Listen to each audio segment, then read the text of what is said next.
Anda menyaksikan Breaking News Kompas TV terkait dengan pasca bencana Gunung Semeru. Di lokasi posko pengungsian Sumberwulu saat ini kita sudah tersambung dengan Dansub Satgas Tanggap Bencana Gunung Semeru, Letkol Infantri Andi Wibowo. Selamat siang Pak Andi. Selamat siang, Mbak.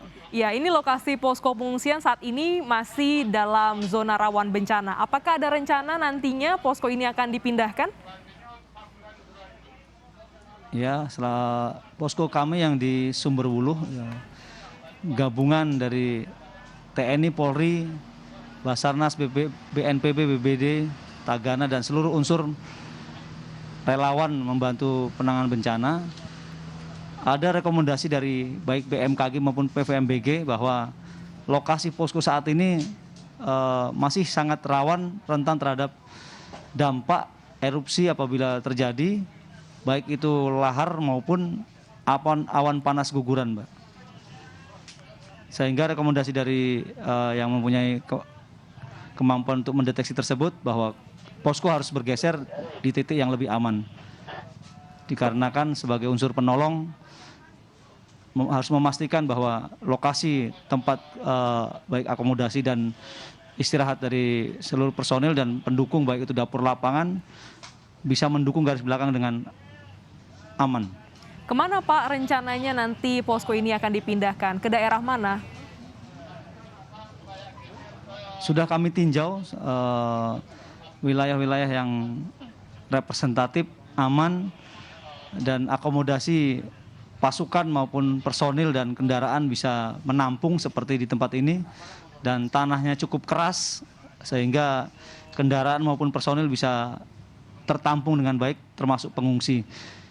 Salah satu alternatif sudah kami dapatkan di lapangan Candipuro di Kecamatan Candipuro, lapangan sepak bola. Lapangan sepak bola ya Pak, lapangan Candipuro ini rencananya akan menjadi titik baru posko pengungsian di Desa Sumberwulu. Ini jaraknya radius aman Pak, sudah dipastikan? Saya ralat bukan posko pengungsian ya, posko gabungan terpadu tim penolong rescue TNI, Polri, dan seluruh unsur di bukan posko pengungsian, jadi posko pertolongan terpadu. Oh, posko pertolongan terpadu. Jadi pengungsi tetap di Desa Sumberwulu, Pak? Nah, pengungsi semuanya kita relokasi dari titik-titik yang kurang representatif. Yang dari Sumberwulu sudah kita arahkan, kita relokasi di SMA 1 Candipuro, kemudian SMP 1 Candipuro, di lapangan di Desa Penanggal,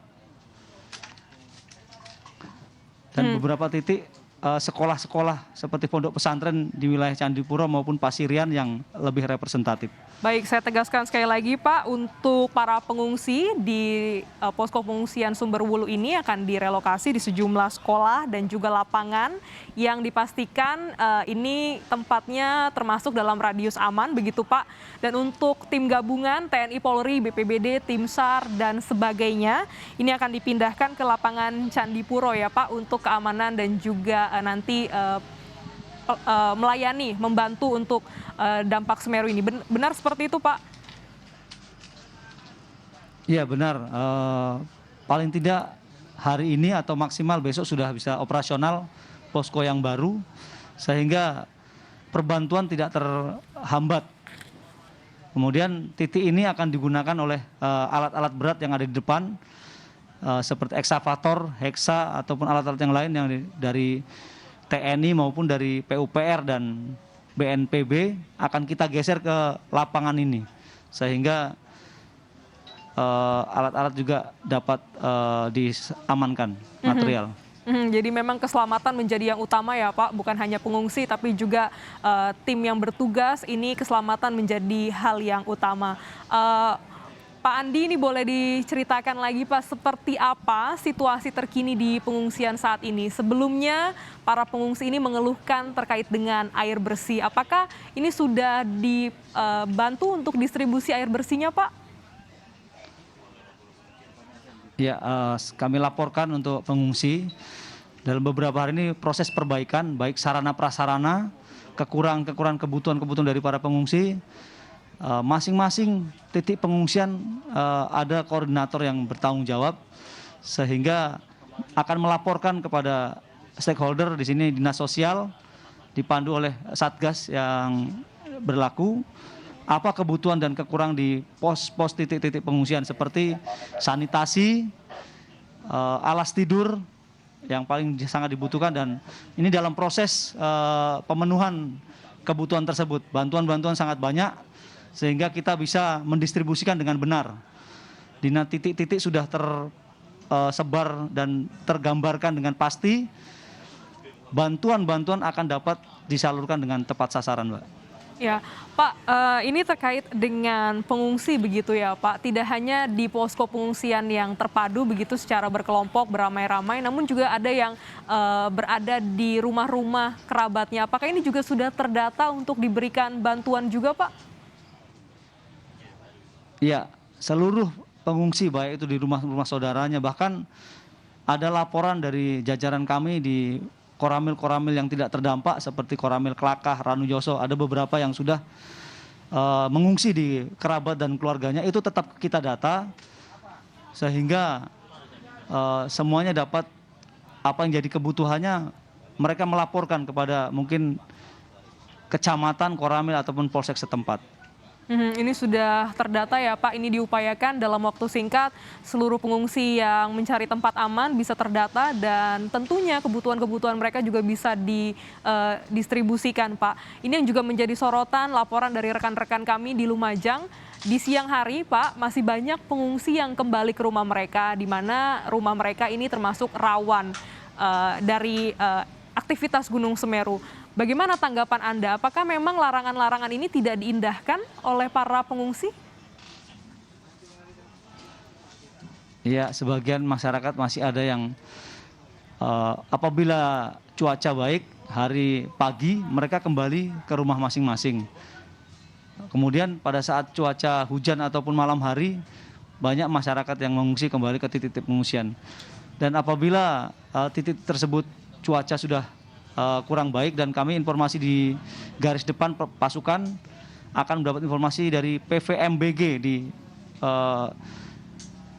Gunung Sawur sebagai pemantau kondisi akhir Gunung Semeru, sehingga apabila ada perubahan ataupun getaran-getaran yang berlaku di depan akan diberikan informasi. Kemudian untuk titik rawan sudah kami sekat, tidak boleh ada masyarakat ataupun orang luar masuk, terutama ke arah jembatan Geladak Perak, kemudian ke arah titik-titik rawan kita larang untuk masuk, kita tutup sehingga mengeliminir orang-orang yang tidak berkepentingan ataupun karena lapisan-lapisan lahar masih panas, masyarakat jangan sampai menjadi korban tambahan.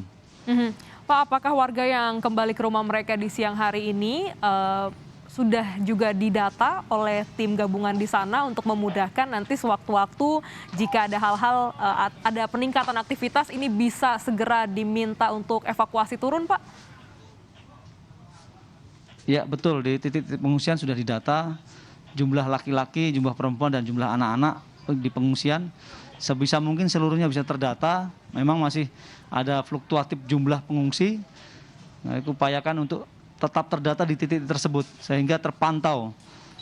Nah, kami masih kesulitan yang di titik-titik kecil yang tersebar, yang ini pendataan oleh baik itu unsur dari Babinsa, Babin Kamtipmas ataupun perangkat desa, kepala desa untuk mendata sehingga semuanya dapat termonitor. Untuk saat ini memang aktivitas Gunung Semeru masih sangat fluktuatif dan juga jumlah pengungsi juga fluktuatif begitu ya Pak, ada yang datang, ada yang pergi. Dan apa nih Pak, terakhir kebutuhan apa saja yang saat ini sangat dibutuhkan oleh para pengungsi? Ya, di titik-titik pengungsian untuk sementara alhamdulillah untuk bahan makanan masih terpenuhi, mungkin sampai 2-3 minggu atau 1 bulan ke depan. Kemudian yang diperlukan memang titik-titik sanitasi, sedang kami upayakan berkoordinasi dengan instansi terkait semacam toilet portable, dan ini beberapa akan didukung oleh baik dari donatur maupun dari pemerintah. Ya, untuk kebutuhan logistik, kebutuhan makan ini sudah terpenuhi, sudah cukup, dan saat ini yang sedang diupayakan adalah bagaimana kebutuhan sanitasi, toilet portable ini sedang dibangun.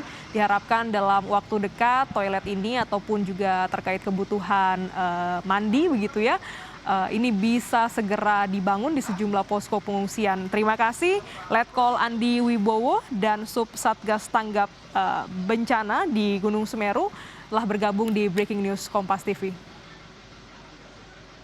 Terima kasih Mbak, selamat siang.